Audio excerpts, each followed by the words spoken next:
Friends, welcome to our channel. இன்னைக்கு நம்ம பார்க்க போகிறது என்ன அப்படின்னா, குழந்தையை பொத்தி பொத்தி வளர்ப்பது சரியா தவறா, இதை பற்றி தான் பார்க்க போகிறோம். வாங்க பார்க்கலாம். பிறந்த குழந்தையிலிருந்து 6 மாத குழந்தை வரைக்கும் நம்ம தாய்ப்பால் மட்டும்தாங்க கொடுத்து வளர்க்குறோம். சரி, அது விடுங்க. 6 மாதத்துக்கு அப்புறம் நம்ம என்ன பண்ணுறோம், அந்த குழந்தைக்கு ஒவ்வொரு ஃபுட்டாக நம்ம கொடுத்து சேர்த்து பார்த்து கடைசி எல்லா ஃபுட்டும் கொடுக்குறோம். இதில் ஏதோ ஒன்று நம்ம மாற்றினா கூட என்ன ஆகிடுது, குழந்தைக்கு ஒன்று வாமிட் வரும், இல்லை டிசென்ட்ரி ஆகும், உடனே ஹாஸ்பிட்டலுக்கு தூக்கிட்டு போவோம். அப்போ அதெல்லாம் அதுக்கு எதெல்லாம் ஏற்றுக்குது ஏற்க மாட்டேங்குதுன்னு பார்த்து கொடுக்குறோம் இல்லையா. இதை எத்தனை வயசு வரைக்கும் வளர்க்குறோம், ஒரு 2-3 வயசு வரைக்கும் இப்படி நம்ம கவனமாக பார்த்து வளர்க்குறோம். ஆனால் 3 வயசுக்கு அப்புறம் தான் நம்ம இப்போ தப்பு பண்ணுறோம். நிறைய பேரண்ட்ஸ் என்ன பண்ணுறீங்க, ஃபாஸ்ட் ஃபுட்டு வாங்கி கொடுக்குறீங்க, ஃப்ரைட் ரைஸ் வாங்கி கொடுக்குறீங்க. ரோட்டு கடையில் ஸ்ட்ரீட் ஃபுட்டில் என்னெல்லாம் கலராக கிடைக்குதோ, பீஸா, பர்கரு, எண்ணெயில் பொரிச்ச சிக்கனில் வெரைட்டிஸ், எத்தனையோ வெரைட்டிஸ். பிள்ளைங்களுக்கு கண்ணில் அதை கலராக பார்த்தோன்னா பிடிச்சது, அதை வாங்கி கொடுக்குறீங்க. ரொம்ப தப்பு. அந்த ஃபுட்டு தான் அவங்களுக்கு ரொம்ப ஹெல்த்தை ஸ்பாயில் பண்ணிக்கிட்டு. தப்பா பண்ணாதீங்க. அந்த மாதிரி ஃபுட் ஐட்டம்ஸை பிள்ளைங்களுக்கு சுத்தமாக அவாய்ட் பண்ணுங்க. இல்லை அந்த மாதிரி சாப்பிட விருப்பப்படுதா, ஏன் நீங்களே வீட்டில் அழகாக செஞ்சு கொடுக்கலாமே. கடையில் அந்த எண்ணெயை திரும்ப யூஸ் பண்ணுறாங்க. அந்த எண்ணெய் காலியாகிற ஸ்டேஜுக்கு வந்தால் கூட அதை தூர ஊற்றுறது இல்லை, அதே எண்ணெயில் திருப்பி புதுசாக ஊற்றி நம்மளுக்கு சமைச்சு கொடுக்குறாங்க. அப்போ அது எவ்வளோ ஹெல்த்து பாருங்கள். இந்த ஃபாஸ்ட் ஃபுட்டை பற்றி நான் உங்களுக்கு கண்டிப்பாக இன்னொரு வீடியோ போடுறேன். அந்த வீடியோ பார்த்துட்டு குழந்தைங்களுக்கு கொடுக்கலாமா, பெரியவங்களுக்கு வாங்கி கொடுக்கலாமா, இல்லைங்க நீங்களே அதை கடைகளில் வாங்கி சாப்பிடலாமா அப்படின்றத அந்த வீடியோ பார்த்துட்டு கண்டிப்பாக ஒரு முடிவுக்கு வந்துடுவீங்க. சரி, அந்த மாதிரி ஃபுட்டெல்லாம் வாங்கி கொடுக்குறத அவாய்ட் பண்ணிவிட்டு வீட்டில் உங்களால் முடிஞ்சதை செஞ்சு கொடுங்க, பிள்ளைங்க சாப்பிடுவாங்க. சரி, 3 வயசுக்கு அப்புறம் என்ன பண்ணுறீங்க, ஸ்கூலுக்கு போய் சேர்க்குறீங்க. நல்ல school, CBSE school, international school, convent தேடி கொண்டு போய் சேர்க்குறீங்க. நீங்கள் பண்ணுறதுல ஒரு பெரிய ப்ளஸ் என்ன தெரியுமா, அந்த மாதிரி ஸ்கூலில் ஷெட்யூல் போட்டு கொடுத்துட்றாங்க. குழந்தைங்களுக்கு ஸ்நாக்ஸ் அவாய்ட் பண்ணிடணும், சாக்லேட்ஸ் கிடையாது, ஒன்லி ஃப்ரூட்ஸு, நட்ஸு, பயறு, இந்த மாதிரி வகைகள் தான் கொடுத்து விட அலோவ் பண்ணுறாங்க. அங்கே நல்லா ஹெல்த்தியாக சாப்பிட்றாங்க. வீட்டுக்கு வந்து அதை நீங்கள் ஃபாலோ பண்ணுறீங்களா, இல்லை. பக்கத்தில் வேகமாக ஓடி போய் கடையில் போய் குர்குரே, லேஸு, சிப்ஸு இதை தான் வாங்கி சாப்பிடுது. அது ஒரு டைம் சாப்பிட்டுருச்சுன்னா அதுக்கு பிள்ளைங்க அவ்வளோ அடிக்ட் ஆகிடுது. ஐஸ்கிரீமு, சாக்லேட்டு, இந்த 3மே அப்படிதான். பிள்ளைங்க கண்ணில் பார்த்தாலே அதை வாங்கி சாப்பிடணும். பிள்ளைங்களை கடைக்கு போகிறத அவாய்ட் பண்ணுங்க. நீங்கள் போய் எதனாலும் வாங்கி கொண்டு வந்து கொடுங்க. சிப்ஸ் வாங்காதீங்க, கேக்கு, பிஸ்கெட்ஸு, அந்த மாதிரி ஹெல்த்தி ஃபுட்டாக வாங்கி கொண்டு வந்து கொடுங்க பிள்ளைங்களுக்கு. அந்த சிப்ஸ் இருக்குல்ல, அதை நீங்களே ஒன்று வாயில் எடுத்து வச்சு சாப்பிடுங்களேன். அதில் வர்ற டேஸ்ட்டு நம்மளே அடுத்து இன்னொன்று எடுத்து சாப்பிடணும் அப்படின்ற அளவுக்கு தூண்டுது. அப்போ சின்ன பிள்ளைங்க அதுக்கு அடிக்ட் ஆக செய்வாங்க.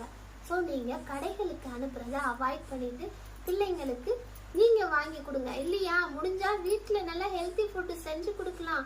வாரத்தில் 3 நாள் எடுத்துக்கோங்க. 3 நாள் ஏதாவது டீ ஸ்நாக்ஸுக்கு ஏதாவது நீங்களே செஞ்சு கொடுங்க. மற்ற நாள் பயறு வகைகளை நல்லா அவிச்சு வச்சு கொடுங்க. அந்த ஃபுட் ஐட்டம்ஸ்க்கு ஹெல்த்தி ஃபுட்ஸ் என்னெல்லாம் கொடுக்கலாம் குழந்தைங்களுக்கு அப்படின்றத கண்டிப்பாக ஒரு வீடியோ போடுறேன். உங்களுக்கு யூஸ்ஃபுல்லாக இருக்கும், அதை பார்த்து தெரிஞ்சுக்கோங்க. சரி, இப்போ இதே மாதிரி நீங்கள் வளர்த்துக்கிட்டே வர்றீங்க, படிக்கிற ஸ்டேஜுக்கு வருதுங்க பிள்ளைங்க, என்ன செய்றீங்க, உங்களுடைய விருப்பத்துக்கு அந்த பிள்ளைங்களை கொண்டு போய் திணிக்காதீங்க. பிள்ளைங்க அதுங்களுக்கு என்ன பிடிச்சிருக்கோ அதை சாய்ஸ் பண்ணி அதுங்க படிக்கட்டும், முடிஞ்ச அளவுக்கு படிக்கட்டும். எல்லாமே டாப்பர்ஸா வந்துட மாட்டாங்க. குழந்தைங்களும் ஒன்று போல படிச்சிடாது. ஏன் நம்மெல்லாம் படிச்சு வளரலையா, நல்லா படிக்கும் சில பிள்ளைங்க ஆவரேஜா தான் படிக்கும். சில பிள்ளைங்களுக்கு அந்த அளவுக்கு படிக்க வராது. போட்டு டியூஷனுக்கு அனுப்பி வீட்டில் வச்சு அடின்னு அடிச்சு படிக்க வைக்காதீங்க. ஸ்போர்ட்ஸ்ல இன்ட்ரெஸ்ட் இருக்கா, அனுப்பி வைங்க. அதுக்கு எதுல இன்ட்ரெஸ்ட் இருக்கோ அதை செய்யுங்க. அதுக்காக நம்ம பிள்ளைங்க எல்லா பிள்ளைங்களுமே டாப்பர்ஸ் ஆயிடணும், எல்லா பிள்ளையும் கலெக்டர் ஆயிடணும், எல்லா பிள்ளையும் டாக்டர், மெடிக்கலுக்கு போயிடணும் அப்படின்னு நினைக்காதீங்க. பிள்ளைங்களால முடிஞ்சதை செய்யட்டும், திணிக்காதீங்க. அதே மாதிரி உடல் ஆரோக்கியத்துல இன்னொன்னு சொல்றேன் கேளுங்க. வீட்டுக்குள்ள அடைச்சு வச்சு குழந்தைங்களை வளர்க்காதீங்க. வீட்டில் சொப்பு ஜாமான் வாங்கி கொடுக்கறது, காரு, இந்த சின்ன விளையாட்டு ஜாமான் வாங்கி வீட்டுக்குள்ள அடைச்சி வச்சு விளையாடுறது, இல்லை ஃபோனில் வீடியோ கேம் விளையாடுறது, டிவியில் சுட்டி டிவி பார்க்குறது, இதெல்லாம் அவாய்ட் பண்ணுங்க. வெளியே விடுங்க, தெருவில் விளையாண்டுட்டு வரட்டும் பிள்ளைங்க, அப்பதான் உடல் ஆரோக்கியமாக இருக்கும். நிறைய பேரண்ட்ஸ் நிறைய யோசிச்சு புத்திசாலித்தனமாக விளையாடுறதுக்கான நிறைய எலக்ட்ரானிக்ஸ் வாங்கி கொடுக்குறீங்க, விளையாட்டு ஜாமான். ஓகே, அது பெட்டர் தான், அது ஒரு சாய்ஸாக இருக்கட்டும். அதை மட்டுமே விளையாண்டுக்கிட்டு இருந்தா அறிவு மட்டும், மைண்ட் மட்டும் ஃப்ரெஷ் ஆனா போதுமா? உடல் ஆரோக்கியமா இருக்க தேவையில்லையா? ஒரே இடத்துல தானே உட்காந்துருக்கோம். ஓடி ஆடி விளையாடட்டும், வெளியே போய். ஏன் போய் விளையாண்டுட்டு வந்ததுக்கு அப்புறம் குளிக்க வைங்க, இல்லை நீங்களும் கூட போய் ஒரு 1 hour ஸ்பெண்ட் பண்ணுங்களேன். முடியலையா, ஒரு விட்டு அப்பப்ப ஒரு கண்ணு வச்சுக்கோங்க, விளையாண்டுட்டு வரட்டும். அதுல ஒரு தப்பும் இல்லை. அப்பதான் அவங்க வேகமா வளருவாங்க, உடலும் ஆரோக்கியமா இருக்கும். வீட்டுக்குள்ளே இருந்தா மைண்ட் கண்டிப்பா டிப்ரெஷன் ஆகும். டெய்லி ஈவினிங் 1 hour விளையாட விடுங்க, அதுதான் நல்லது குழந்தைங்களுக்கு. குழந்தைங்களை வெளியே அனுப்பி விளையாட விடுங்க, அப்பதான் உடல் ஆரோக்கியமா இருக்கும். ஏன் நம்ம வளர்ந்தப்பெல்லாம் நம்ம விளையாண்டு இப்போ ஆரோக்கியமா இல்லையா? வெயில்லையும் சேர்லையும் மண்ணுலையும் அவ்வளோ விளையாண்டோம். உடம்பு என்ன கெட்டா போச்சு? வெயில்ல விளையாடுறதுக்கு வெளியே போறதுக்கு முன்னாடி எங்க அம்மா என்ன பண்ணுவாங்க, ஒரு கை அளவு விளக்கெண்ணையை நல்ல உச்சந்தனையில வச்சு அனுப்பி விடுவாங்க. பாடி சூடாக கூடாது. என்னதான் விளையாண்டுட்டு வந்தாலும் நம்ம உடம்பு ஒன்றும் ஆகாது. ஏன் பயப்படுறீங்க? வெளியே போய் விளையாண்டுட்டு வந்தா பிள்ளைங்க டயர்டாகும், வந்து நிம்மதியா சாப்பிட்டு தூங்கும். வீட்டுக்குள்ள உட்காந்து போன்லையும் டிவியும் பார்த்துட்டு உட்காந்தா எப்படி தூங்கும்? 12 மணிக்கு தான் தூங்கும். காலையில எப்படி சீக்கிரம் எந்திக்கும்? லேட்டா தான் எந்திக்கும். நீங்க வளர்க்குற வளர்ப்புல தான் குழந்தைங்க வளர்ந்து வரும். கவனமா உடல் ஆரோக்கியத்திலையும் கவனம் செலுத்துங்க. சரி, இது போகட்டும். அப்புறம் வாங்களே, ஒரு 10th படிக்கிற வரைக்கும் அவனுக்கு மேத்ஸே வராது. ஏதோ டியூஷன் அனுப்பியோ இல்லை நீங்க அடிச்சோ செஞ்சோ சொல்லி கொடுத்துட்டீங்க, பாஸ் பண்ணிட்டான். 11th 12th அவனுக்கு மேத்ஸ் பிடிக்காது. நீங்க கட்டாயப்படுத்தி மேத்ஸ் எடுத்தாதான் நம்மளுக்கு அடுத்த ஸ்டேஜுக்கு படிக்க முடியும், உன் லைஃப்ல முன்னேற முடியும்னு கட்டாயப்படுத்தி உங்க விருப்பத்தை கொண்டு போய் திணிக்காதீங்க. அங்க வந்து ஃபெயில் ஆயிட்டான்னா என்ன செய்ய? அடுத்த டிகிரி படிக்க முடியாது, ஒன்றும் படிக்க முடியாது. நம்ம லைஃப்பை நம்ம அம்மா அப்பா இப்படி ஸ்பாயில் பண்ணிட்டாங்களேன்னு ஃப்யூச்சரில் அவன் யோசிக்கிற நிலைமைக்கு நீங்கள் கொண்டு வந்து வைக்காதீங்க. எல்லா பிள்ளைங்களும் மெடிக்கல் போகணும், இன்ஜினியரிங் போகணும்னு நினச்சா எப்படி? எல்லா குழந்தைங்களும் டாப்பர்ஸ் ஆகணும்னு பேரண்ட்ஸ் நினைக்காதீங்க. எல்லா பிள்ளைங்களும் இன்ஜினியரிங்கும் மெடிக்கலும் படிச்சுட்டா அப்போ மற்ற குரூப் எதுக்கு? ஏன் மேக்ஸ் படித்தா மட்டும்தான் பிள்ளைங்களால் அச்சீவ் பண்ண முடியுமா? மற்ற யாரும் அச்சீவ் பண்ண முடியலையா? ஏன் ஹிஸ்ட்ரி குரூப் அப்போ எதுக்காக ஹிஸ்ட்ரி குரூப் வச்சுருக்காங்க? அதை படிச்சுட்டு ஐஏஎஸ் ஆகலையா, ஐபிஎஸ் ஆகலையா, ஐஎஃப்எஸ் ஆகலையா? என்ன படித்தாலும் அவன் படித்ததுக்கு ஏற்ற மாதிரி லைஃப்பில் என்ன அவன் அச்சீவ் பண்ணலாம் அப்படின்றத நீங்கள் கரெக்டான வேவை அவனுக்கு கைட் பண்ணுங்க. அப்போதான் அது கரெக்டாக இருக்கும். இதை படித்தா அது ஆக முடியாது, இதை படித்தாதான் நம்ம அச்சீவ் பண்ண முடியுன்ற தப்பான டெசிஷனை நீங்கள் சொல்லி கொடுக்காதீங்க. படித்தவங்க நீங்கள் நல்லா யோசிச்சு ஒரு முடிவு பண்ணுங்க. இந்த மாதிரி நிறைய பேர் தப்பு பண்ணுறீங்க. இதில் என்னோட அனுபவம் நான் ஒன்று சொல்கிறேன் கேளுங்க.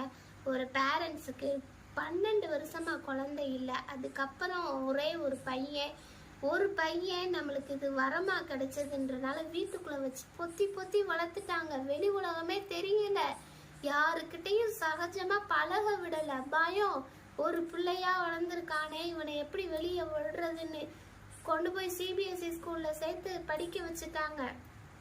9th வரைக்கும் அவனால முடிஞ்ச வரைக்கும் ஃபெயில் ஆகி பாஸ் ஆகி வந்துட்டான். மற்ற சப்ஜெக்ட் எல்லாமே இங்கிலீஷ்ல படிக்கிறனால ஓரளவுக்கு படிச்சு பாஸ் ஆயிடுறான். மேத்ஸ் மட்டும் அவனால போட முடியல, சிங்கிள் டிஜிட்ல மார்க் வாங்குறான். கொண்டு வந்து பேரண்ட்ஸ் விடுறாங்க, எங்கேயுமே இவனை சொல்லி கொடுக்க மாட்டாங்க, ஏத்துக்க மாட்டாங்க. எப்படியாவது இவனை பாஸ் பண்ண வைங்க, 9th பாஸ் பண்ணாதான் 10th மார்க் எடுக்க முடியும், இல்லை அலோவ் பண்ணுவோன்னு சொல்றாங்க அப்படின்னு சொல்லி கொண்டு வந்து விடுறாங்க. பேசவே மாட்டான். எத்தனை ஃப்ரெண்ட்ஸ்னு கேட்டால் 2 பேர் நேமை தான் சொல்கிறான். நம்ம பேசுகிற 10 வார்த்தைக்கு 2 வார்த்தை தான் பதில் சொல்கிறான். அப்போ எந்த அளவுக்கு பேரண்ட்ஸ் அவனை வளர்த்துருக்காங்க அப்படின்றத நீங்கள் கவனிங்க. அந்த மாதிரி வளர்க்காதீங்க. அதுக்கப்புறம் அவனுக்கு மேக்ஸ் கேஜி பிள்ளைங்களுக்கு சொல்லி கொடுத்த மாதிரி அவனுக்கு ஒவ்வொரு ஸ்டெப்பாக சொல்லி கொடுத்து நானும் கூடவே உட்காந்து மேக்ஸ் போட்டேன். ஓரளவுக்கு போட்டான், 9th பாஸ் பண்ணிட்டான். 10th நீங்கள் தான் பார்க்கணும்னு சொல்லிட்டாங்க.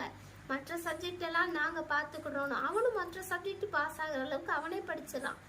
10th 47 மார்க் எடுத்து பாஸ் ஆகுறான். பேரண்ட்ஸ் வந்து சந்தோஷமா ஸ்வீட்ஸ் வாங்கி கொண்டு கொடுக்குறாங்க.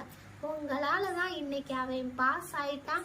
எங்க கிட்ட கொஞ்சம் கலகலப்பா கொஞ்சமாவது பேசுறான், இல்ல ஒரு மாதிரி எப்பவும் டல்லா இருப்பான், இப்பதான் கொஞ்சம் பேசுறான் அப்படின்னு அவ்வளோ சந்தோஷமா வந்து சொன்னாங்க. அப்ப அந்த அளவுக்கு பிள்ளைங்களை கொண்டு போய் திணிக்காதீங்க. அப்ப கூட அவர் எதுக்காக அப்படி கொண்டு சேர்த்தாங்க தெரியுமா? ஏகப்பட்ட சொத்து இருக்கு, தனியா சொந்தமா கம்பெனி வச்சிருக்காங்க. இவன் எனக்கு கவர்மெண்ட் வேலைக்கு போகணும்னு ஆசை இல்லை, எனக்கு அப்புறம் என் கம்பெனியை நடத்துறதுக்கு ஆள் இல்லை, அவன் தான் பார்க்கணும் அப்படின்னா அப்போ அவனுக்கு கொஞ்சமாவது பேசிக் தெரிஞ்சிருக்கணும், 12th முடிக்கணும் அப்படின்ற ஒரு ஆதங்கத்தில் கொண்டு வந்து சேர்த்தாங்க. இந்த மாதிரி தப்பை பேரண்ட்ஸ் கண்டிப்பாக பண்ணாதீங்க. அதே மாதிரி இன்னொரு விஷயம் என்ன அப்படின்னா, இப்போ குழந்தைங்களுக்கு பாசம் காட்டுன்ற பேரில் ரொம்ப செல்லம் கொடுத்து அடிக்காமல் வளர்க்குறீங்க. பிள்ளைங்க ஒரு ஸ்டேஜுக்கு அப்புறம் அழுது அடம் பிடிச்சு நம்ம கிட்ட எப்படி சாதிக்கணும் அப்படின்ற அளவுக்கு அது வந்துடுது. அந்த அளவுக்கு செல்லம் கொடுத்து வளர்க்காதீங்க, அடிச்சு வளங்க, ஒரு கண்டிப்போட வளங்க. நீங்க சொல்றத பிள்ளைங்க கேட்கணும். இப்ப எங்க பிள்ளைங்க அதட்டுது பேரண்ட்ஸ, நான் சொல்றத நீ கேளுன்னு. அந்த அளவுக்கு வளர்க்காதீங்க. ஏன் நம்ம அம்மா அப்பா நம்ம வளர்க்கலையா? ஏன்னு ஒரு அரட்டு போட்டா போதும், ஒரு மூலையில போய் உட்கார்ந்துருவோம். அம்மாட்ட செம்மடி வாங்கியிருப்போம். போய் சேட்டை பண்ணிட்டு நின்னா கையில என்ன கிடைக்குன்னு தெரியாது, எதை எடுத்தாலும் அடிச்சு பிச்சு விடுவாங்க. அப்பா என்னன்னு கேட்டாலே போதும், அப்படியே ஆடி போய் நின்றுருவோம். நிறைய பேருக்கு அந்த மாதிரி பேரண்ட்ஸ் தான் இருந்தாங்க. அப்படிலாம் கண்டிப்போட வளர்க்க போய் தான் நம்ம இந்த அளவுக்கு இருக்கிறோம். இப்போ உள்ள குழந்தைங்களை நீங்க கண்டிச்சு வளர்க்காம தான் ஒரு ஸ்டேஜுக்கு பொம்பளை பிள்ளைங்களெல்லாம் கடைசியா ஏதோ ஒன்று சொன்னா கூட சூசைட்டு, எத்தனையோ பிள்ளைங்க தற்கொலை பண்ணிக்கிறாங்க. இதுல நீங்க செல்லம் கொடுத்து வளர்க்குறேன்ற பேர்ல இதுவும் ஒரு காரணமா உங்க பிள்ளைங்களுக்கு போயிடுது. டீச்சர்ஸையும் சரி பேரண்ட்ஸ் உங்களையும் சரி, இப்போ குழந்தைங்க ஒழுக்கம் இல்லாமல் போகுது, எதுக்கு பேசுது அப்படின்னா அதுக்கு முழுக்க காரணம் பேரண்ட்ஸ் தாங்க. டீச்சர்ஸ் அடிக்கிறாங்க திட்டுறாங்க அப்படின்னா பிள்ளைங்களை வேகமாக போய் என் பிள்ளைய ஏன் திட்டுன அப்படின்னு கேட்காதீங்க. உங்கள் பிள்ளைங்கிட்ட கேளுங்க, நீ என்ன தப்பு பண்ணுனேன்னு. நம்மளாம் அப்படி தானே வளர்ந்துருப்போம். வீட்டில் வந்து சொல்லுவோமா, ஸ்கூலில் அடி வாங்கினத சொன்னா கூட 4 வாங்குவோம், மறைச்சு வைப்போம். அந்த மாதிரி இருக்கணும். டீச்சர்ஸ் என்ன பிள்ளைங்களை கெடுத்துடவா போறாங்க? ஒழுக்கத்தோட தானே வளர்க்குறாங்க. அந்த அளவுக்கு பிள்ளைங்களை கெடுத்துட மாட்டாங்க. குழந்தைய வளர்க்குறது உங்க கையில தான் இருக்கு. ஒழுக்கத்தோடையும் வளங்க, கண்டிப்போடையும் வளங்க. நிறைய பிள்ளைங்க கண்டிப்பு இல்லாம வளர்க்கறதுனால என்ன சொன்னாலும் அதை தாங்கிக்க மாட்டாம போய் சூசைட் பண்ணிடுறாங்க. அந்த அளவுக்கு கொண்டு போய் தள்ளிடாதீங்க பிள்ளைங்களை. இதைதாங்க நான் இந்த வீடியோவில் உங்களுக்கு சொல்ல வந்த கருத்து. பிள்ளைங்களை நீங்கள் பார்த்து பத்திரமா வளங்க. அதே மாதிரி எந்த அளவுக்கு அவங்களுடைய லைஃப்பை கொண்டு போகணுன்றதுலையும் கவனம் செலுத்துங்க. இப்படிக்கு உங்கள் ஞானப்பிரபா. தேங்க்யூ.